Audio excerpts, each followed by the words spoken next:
Hey everyone, today's video is going to be my story of how I went through college and then now med school with zero debt. So stay tuned.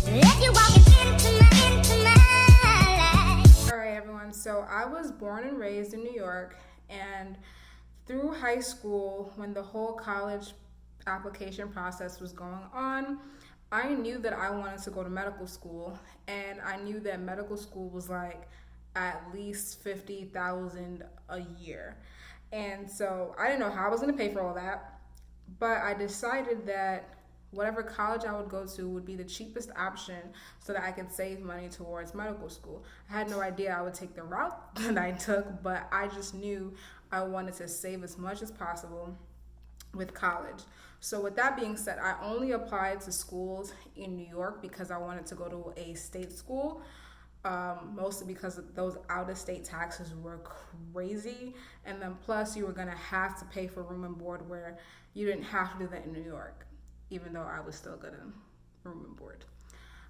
So that was, I guess, step one for me. So then I went to college in Staten Island. I actually went to a city school, and my school, city schools are usually cheaper than state schools, and then state schools are cheaper than private schools. So while I was going through the college application process, my guidance counselor actually told me about a program called Macaulay Honor. So if you're in New York and you're actually applying to college, then check this out because it's a really great program. It is a scholarship program. Well, actually, it's a college within a college.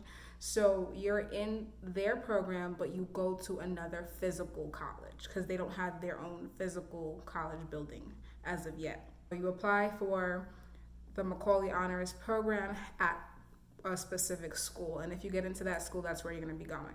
So I did that, and in the meantime, I was still applying for other scholarships because there's scholarships out there for everything, for being Black, for being Latino, Latina. There's one out there for being the first in your family to go to college. There's literally scholarships. There's scholarship for being Caribbean descent, for being left-handed. There's stuff out there for everything. Even if it's small amounts, they add up. So apply for them as much as you can, which is kind of what I did. And then I ended up getting this scholarship where it was all 4 years. And in addition to that, they gave you a free MacBook laptop that was yours to keep. I still have it now, and they also gave you access to, it's called an opportunities fund, where you were able to use that money for different opportunities. So whether that was studying abroad, whether it was doing research, or at one point in time, I think it used to even include paying for prep for those graduate courses, like for taking your MCAT or GRE and things like that. It has changed a little bit now, but at the time when I was applying, that's what was there. So I did that, went to Macaulay for the 4 years. One thing that they didn't cover was the fees. So colleges usually still have fees for using the computer for the campus, whatever the case was. So as I told you guys in previous videos, I was always doing something. So I was always either working on campus or I was looking for different programs to get me money because yeah. So when I would work, I would usually use that money and try to pay for my fees or my books, and then I would try my hardest not to have to pay for the textbooks unless I absolutely had to. So that was with college. The other thing that I did is I started doing research in college, and I joined this program. This program only applies to New York, but if you're watching and you're in a different state, check out what programs they have available for your state, because there is money out there. You just have to go look for it and get it. There is money there, trust me. So this program is called CSTEP, and it stands for the Collegiate Science and Technology Entry Program. And it's for students who are interested in research in any of the STEM fields, so whether it's science, technology, engineering, math. And at my school, if you did research and you did an abstract, which is basically a summary of that research for the semester, and you submit it to them in time, they would give you a stipend for that semester. And it could be a couple $100s to maybe $1,000. So if I was doing that every semester, that was a couple hundred in my pocket that I could use towards those fees or things of that nature.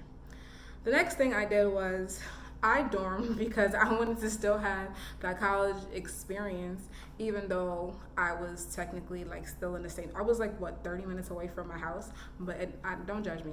Don't drag me. I don't care. I wanted that college experience, so I did that, but I had to pay for room and board, and my dorms were expensive because my dorms, they were kind of apartment like.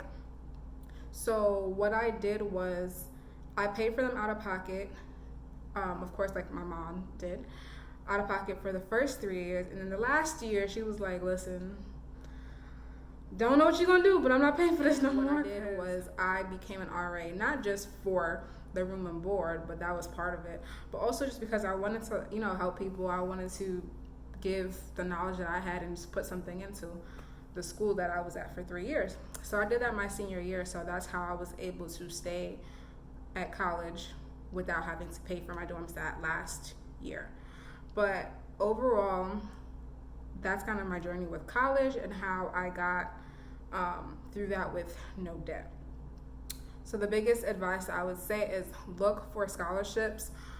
Even when you're in school, look for different programs. There is work study. There are different things that are going on campus that will give you money. So look for those things. The money is out there. You just have to go and find it and use it. And if you are worried about, paying for college and you're not there yet, so this is for some of the high schoolers and stuff, ask your parents about starting a 529 plan if they can. That is basically them starting a fund for your college tuition, but it is not taxed, I believe. I believe it's not taxable. And it is only allowed to be used for your education. So if they put money towards it for a few years, it doesn't have to be a lot of money, but if they put something towards it for a few years, it can only be used towards your education.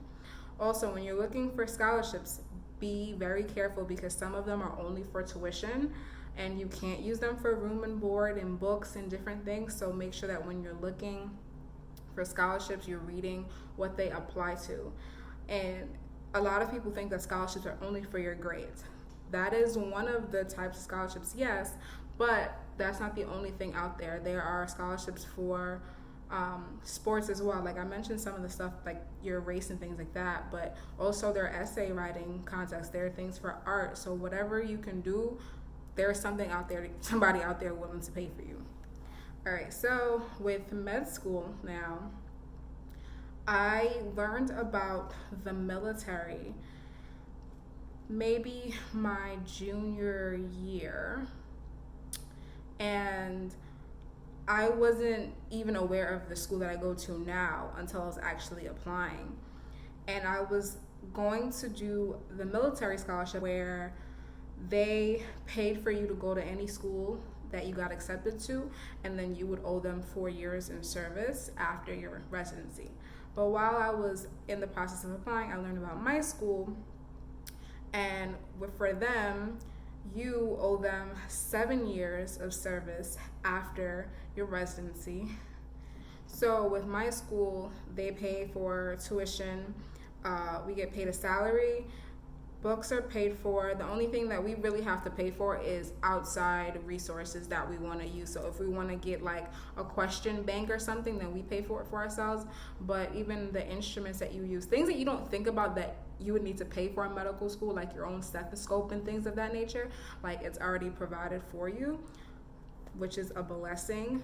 And also other medical schools usually have fees that even if you get the tuition paid for, you still have to pay for fees. But my school covers all of that.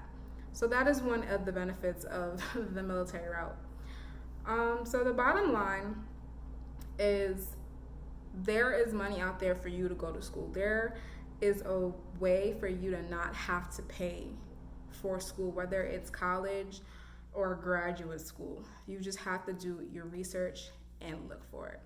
All right, guys, I hope that this was helpful. Let me know if you have any questions below. Remember to like, share, comment, and subscribe. Bye, guys. Enjoy your daily dose of melanin.